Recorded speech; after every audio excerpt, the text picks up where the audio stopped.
Well, Labor plans to stop employers from axing pay deals. They say the tactic is a bit of a rort. The Workplace Relations Minister, Tony Burke, says it can't be justified and a solution must be found to fix the broken bargaining system. Joining me live is the Nationals leader, David Littleproud. David Littleproud, thanks so much for your time. First of all, I mean, wages are such a big feature of the campaign. Labor obviously want to do everything it can to keep to its promise. But do you agree that the bargaining system is broken, if not flawed?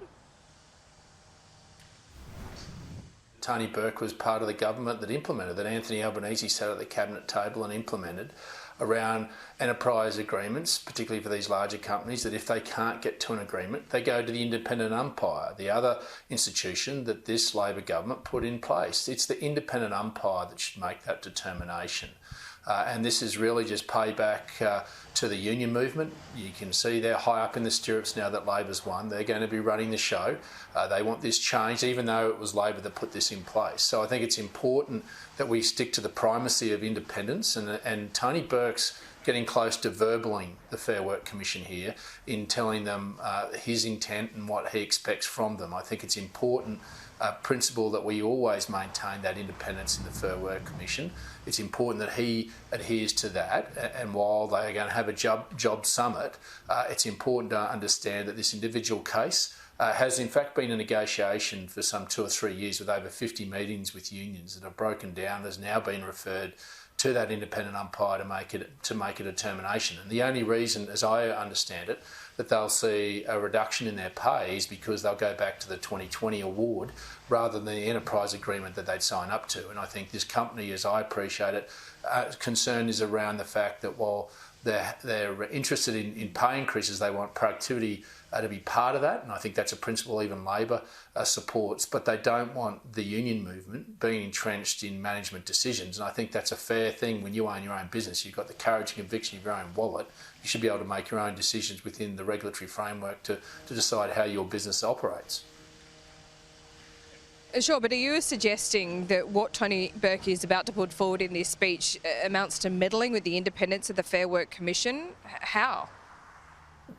Well, he just needs to be careful about making sure that he's not forcing the Commission and in fact putting pressure on the Commission to bend to his thinking. There is clear rules and laws that have been put in place by his government in 2009 that he was part of, in fact Anthony Albanese was part of, that the Fair Work Commission should adhere to, and they shouldn't be verbaled by any government. They should be allowed and give the space and oxygen to be able to make those determinations as per the law. That's the guiding principle of our democracy.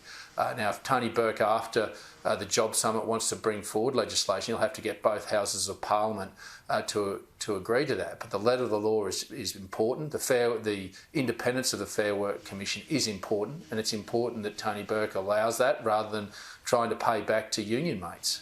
This is a matter that obviously the company in question has taken to the Fair Work Commission as the independent umpire, and they should expect independence in that assessment rather than influence from government.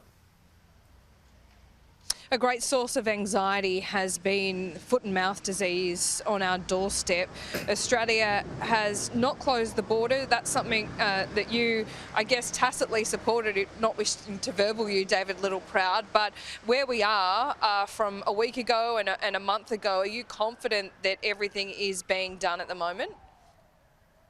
Well, this is where, in terms of verbaling, you're not verbaling me, because all I asked for was the transparency of science from the government to give us the threshold point as to if there would be a point that we would have to shut borders or tighter controls. We've said from the start we should have had foot mats. It took Murray, 4 weeks to come to that determination after telling us all that it was crap. We've said that we should ban people from carrying food products back from Indonesia on them or in their bags. They still haven't done that. We've said that they should put 3D X-ray scanners into the airports over there to make sure it's easier for our biosecurity officers to see what's in people's bags before they even get here. We've got 1 million vaccines that they haven't even administered one into one beast. They've lauded this 1 million vaccines that they're giving to Indonesia, and not one of them has been administered to a beast in Indonesia. They're still sitting in a fridge. I mean, this government has lost control of our borders. They've lost control of the support they're giving to Indonesia. And we haven't got a clear lens on exactly what's happening over there. And that's creating anxiety, particularly in regional and rural areas, around the cost that this could bring to our communities if this government doesn't take it seriously. Now, Murray Watt all the announcements he's made are in fact budget announcements of the coalition. So this guy, I mean, he's a lovely bloke, Gold Coast lawyer, but he's got to get serious about this and be more decisive rather than just rolling out coalition budget announcements as his way of addressing this. We've given a clear plan of how we could address this and address this with decisive action that would take away that anxiety.